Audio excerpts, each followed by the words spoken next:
Let's make a quick little video for everybody here real quick. Oh, my camera's all blurry. That's better. So, if you have a Torq Strom supercharger kit on an LS2 GTO and you're fighting the same issues I've been having, which is this bullshit, right? Factory clutch alternator pulley, which exploded the clutch when I tried taking it off. See how that edge is chrome right there? It's from the belt, the blower belt hitting it. Keeps kicking the fucking blower belt off.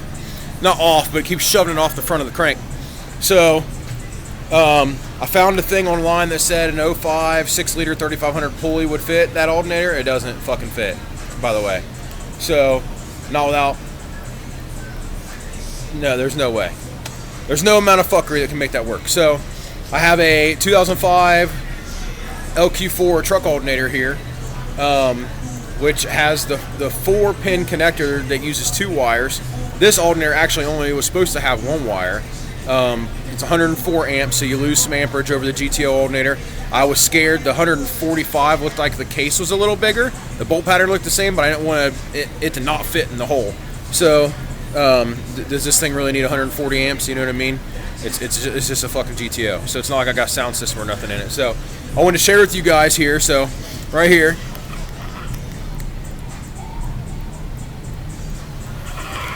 There's my new 104 amp alternator and the 3-inch pulley that I got off of Amazon.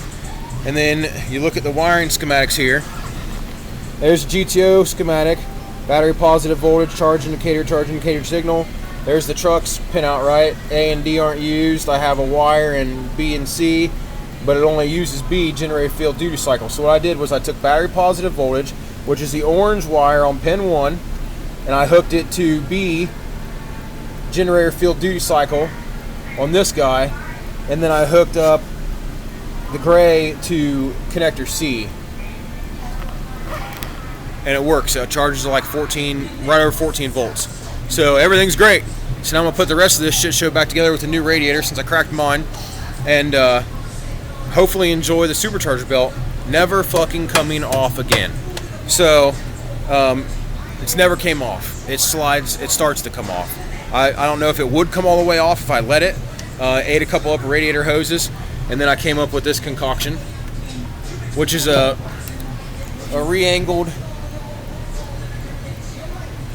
O'Reilly hose that I had to cut the middle out of and extend with a piece of 2-inch exhaust pipe. So I think it's 1.5 inches. Yeah, it's 1.5 inch exhaust pipe. So and that's been great. So 4 zip ties holding it up to the fan shroud. So I'm gonna get this thing put back together. I just want to share that with everybody. If you have an LS2 GTO with a Torq Strom kit on it, and you keep having issues with the blower belt coming off because it's hitting that fucking alternator pulley down there, this is the solution. This is the cheapest solution. That was a $100 alternator from O'Reilly, my cost since I'm a shop. And that pulley was like $30 or $20 on Amazon. So, 3-inch pulley. So hopefully I don't overspin the alternator at 7,000 some RPM. We'll find out. So, awesome. I just want to share that with everybody. I'm going to post this on Facebook, YouTube, and our business page. I appreciate everybody watching. And, yeah, hopefully this is helpful information because this has been a struggle for me. Thanks.